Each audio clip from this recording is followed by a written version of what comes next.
Salut les youtubeurs. Alors, quantité ou qualité? That's the question. Aujourd'hui, dans cette vidéo très rapide, je voudrais discuter avec vous, est-ce qu'il faut privilégier la quantité ou la qualité quand on produit des vidéos sur YouTube? Alors, déjà une petite dédicace à Rudy Explore qui a soumis un petit peu cette question-là sur le forum YouTube. Il y a un forum Creator Community YouTube qui est très sympa. Vous pouvez nous rejoindre là-bas. Et donc, il expliquait que pour lui, c'était plus important la quantité plutôt que la qualité des vidéos. Et je trouvais ça intéressant, d'autant plus que je partage assez ton avis, Rudy. Et donc du coup, voilà, je voulais en discuter un petit peu parce que c'est pas vraiment le discours ambiant, on va dire en général. Dans votre boulot, à l'école, etc., on va vous apprendre plutôt l'inverse. Surtout dans notre culture française, où on a plutôt tendance à dire qu'il faut tout préparer pour que tout soit le mieux possible, le plus fignolé, pour que à la fin on ait un produit de meilleure qualité, ou un service de meilleure qualité, et que c'était la qualité avant tout. On nous a un petit peu élevés dans ce modèle-là, en fait. Et sur YouTube, ça marche pas exactement comme ça. Et c'est un petit peu compliqué parce que quand on va regarder des grosses chaînes de gros youtubeurs qu'on admire, très souvent, c'est des chaînes où il y a très peu de vidéos en fait. On va regarder, je dis n'importe quoi, si on va regarder la chaîne de Norman par exemple, Norman, je ne sais pas combien il a de vidéos, mais il doit en avoir une quarantaine peut-être. Et il a des millions d'abonnés, etc. Beaucoup de petits youtubeurs vont être à 200, 300, 500, parfois 1000 vidéos, sans jamais atteindre des plafonds comme ça. Donc du coup, au premier abord, on peut se dire, bah non, il faut faire de la super qualité plutôt que de la quantité. Mais en fait, derrière cette question-là, il y a plusieurs choses. Faire de la qualité, déjà, ça s'apprend. Donc, à moins que vous soyez, vous, déjà un monteur génial ou quelqu'un qui est capable de créer du contenu d'extrêmement haute qualité parce que vous êtes très drôle ou parce que vous avez des informations que personne d'autre n'a, etc., il y a quand même de bonnes chances que pour le youtubeur lambda, vous ne soyez pas au top de la qualité dès le départ.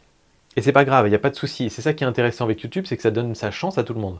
Et donc, là où la quantité devient intéressante, c'est qu'en fait, plus vous produisez des vidéos YouTube, plus vous allez apprendre de choses et plus vous allez vous améliorer. Et aujourd'hui, moi je peux vous le dire, j'ai plus appris en faisant mes 300 vidéos YouTube sur la photo que si j'étais resté pendant 5 ans à étudier dans mon coin comment faire des belles vidéos. Parce que j'ai appris des millions de choses et donc je pense que c'est la même chose pour beaucoup d'entre vous. Et donc c'est pour ça que j'aurais plutôt tendance à vous recommander de privilégier la quantité. Alors attention, il ne s'agit pas de faire n'importe quoi et de faire des mauvaises vidéos qui n'ont aucun contenu intéressant, etc. Mais je pense qu'une fois qu'on atteint un niveau de qualité minimum dans lequel les gens se retrouvent, dans lequel les gens trouvent une valeur ajoutée, on va dire, après il faut tout mettre pour que vous puissiez produire en quantité. Donc derrière quantité, j'entends si vous faites en sorte de pouvoir publier 1 à 2 vidéos par semaine, c'est 50 fois mieux, 100 fois mieux que si vous publiez une vidéo par mois, mais que cette vidéo est super bien montée avec de la musique, avec des effets spéciaux, etc. On n'est pas à la télévision, on n'est pas au cinéma, on est sur YouTube. Sur YouTube, ce que viennent chercher les gens, c'est de l'information, du divertissement, mais surtout des personnalités. Ils vont s'attacher à votre personnalité, je vous l'ai déjà dit dans d'autres vidéos.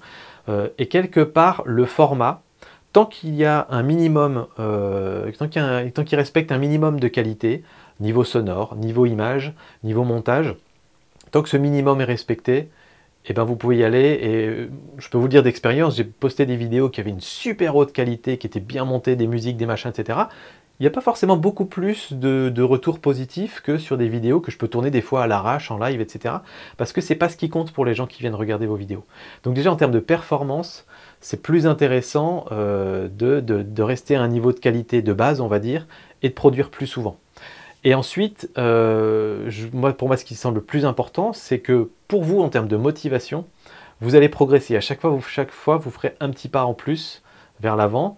Et donc, de faire en sorte que dans votre environnement, tout soit super simple pour tourner des vidéos, que de savoir à l'avance que de tourner une vidéo, ça va vous prendre une demi-heure, que de faire le montage, ça va vous prendre 1 heure, vous allez beaucoup plus facilement sortir votre caméra et vous mettre à tourner des vidéos que si vous savez d'avance que tourner ça va vous prendre 5 heures et qu'avant il va falloir écrire le script et qu'ensuite au montage ça va vous prendre 10 ou 15 heures parce qu'il va falloir assembler tous les petits bouts, etc.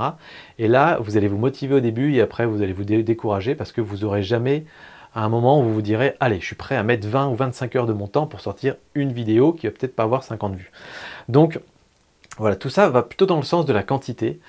Et donc je trouvais ça intéressant parce que ça va un peu à contre-courant de ce qu'on dit globalement dans notre dans notre environnement.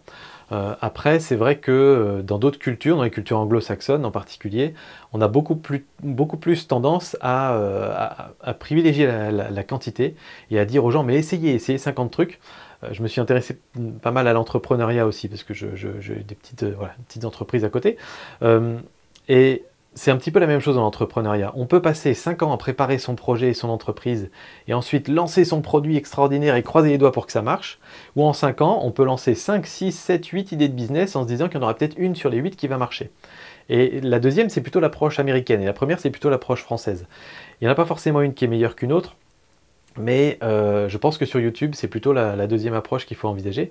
Et quelque part, tout ce que vous apprendrez en tournant vos vidéos, bah, peut-être un jour, vous deviendrez super balèze en vidéo et en YouTube. Et du coup, vous lancerez une nouvelle chaîne et vous aurez tout de suite les bonnes clés. Et peut-être que vous ferez 10, 15 vidéos sur 3 ans et que ça cartonnera. Pourquoi pas, je vous le souhaite. C'est ce qui est arrivé par exemple à Arnaud Thierry, un pote photographe qui a sa chaîne photo, qui s'est lancé depuis peu dans une chaîne d'astronomie.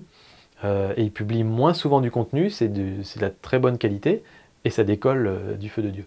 Donc voilà, peut-être que c'est comme ça qu'il faut envisager les choses. Dites-vous bien que ce sera peut-être votre deuxième ou votre troisième chaîne qui sera sur le même format que les chaînes des gros youtubeurs qui cartonnent. Voilà, c'est tout, j'arrête de blablater, je vous dis à très bientôt pour d'autres vidéos. Ciao les youtubeurs.